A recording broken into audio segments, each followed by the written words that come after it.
thil reng reng chu a finishing hi poimo a finishing a that lo chuan thil reng reng hi alang moi lo thin ani hetilai hi hei tight peng kha ni a hetilai thai mam khup maya hei MNF kut nu MNF kut suak ve kania zetiam kong siam che kan dalang thin tlai kan dalang ve nge chuan hei lai chen hi an siam thar kong siam thar chen kha ania hetai kong an siam tha hi alo mom khup maya MNF in hian an ti zawa mase hian alang mam purna a la na pe dia chu kan se be kang a som lu tu ani a sot tuna po hian an ti sei ka kat a sot na salu tu ani a kong hi chu a tha a metal po hi at lo tur chi ruat tu ngam chi ani mase hei a sot lu tu ki buai thak thin ani tlan to chuan kan se kiam mai ome soi vak ngai lewin utilai koi thang wat pe ko chu ati tau lu tu ka hei ZPM lampang hian chul mam don em kan chul mam le set chu ti khop mai ti lai vel the tuin ta kan der sot tok tok mai ni akong tianga an lo sial hi MNF khan ti thak khop mai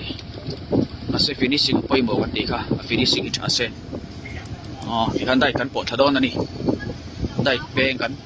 pe cán tị khá ram đun cán bộ thà đôn này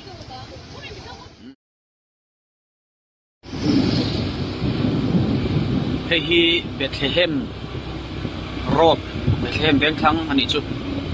đuôi thiêng làm trang pan phải khá này à hay bộ anh lột xiêm lệ to alo mong cúp mày hết lại road hết lan sớm lút tục khá nè adum taflar mày tu na chuan với ni April som panga ning ka ria chuan hei te lai phei po lo nuam do khop mai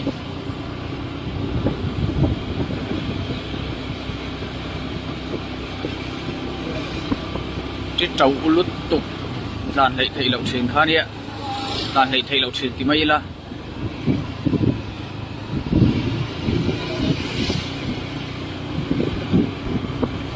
aso thlen nga yang chi kha ni tuna chuan hei anum nur mai yan Bethlehem veng thang kona a chok phei dona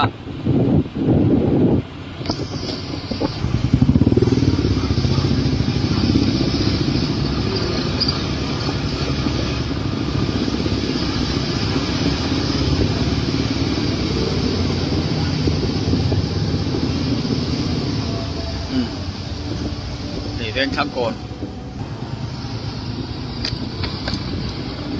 a thlang lam kun siama heti lampang hi chu hei ala ti tau viau ani bazar road lampang kha nia a veng thang kon chu ni thawa u ta ke zam lampang a thlang lampang road an siam tha ani heti thleng kha ni pot ro se